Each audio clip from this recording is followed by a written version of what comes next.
Nagre-ready ka. Boss, may cutter, Ah. may plies, may electrical tape, may plug screw, may screw. Anong gagawin natin? Mag-electrical tayo. Ano na tayo? I-install na natin sa mga panel box natin.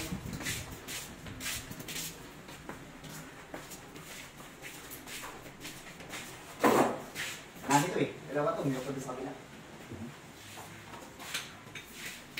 Sa mga kaparangay ko dyan, ng suntok, kung meron kayong ipapagawa about sa electrical, pwede nyo akong kontakin, tawagan or message. Mura lang akong maningil. At sigurado pa yung ating pagkakabit. Nga pala, meron akong certificate ng NC1, NC2 hanggang NC3. Sa mga walang tiwala, kung gusto yung daling ko yun. Asawa naman ng Diyos at nakagraduate ako. Pumasa ako sa electrical. Meron kasi itong aircon. Mga lights indicator natin. Yan. Ang pala natin dito, ang main natin ay bakit? 100 ampere. Ang main natin. 100 ampere. Tapos 30-30-20. Yan.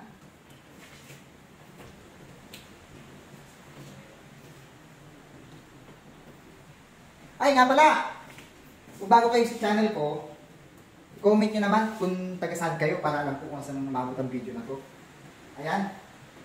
Huwag nyo kalimutan mga idol, i-follow ang ating Facebook page at ating mga reels, ang ating YouTube channel.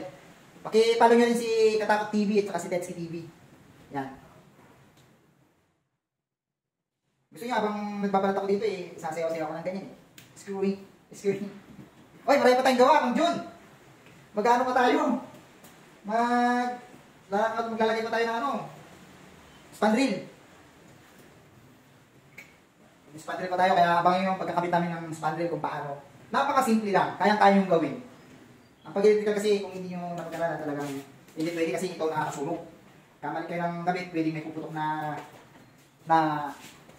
kable, ilaw, gano'n. Yan. Ito yung main natin, 100 ampere. Dalawa yan, yung main natin 100 ampere. So, aircon, lights, dalawang aircon sa kwarto. Makikita nyo yan, pagkasunod-sunod mga ito. Kaya, pasayaw ko muna kayo.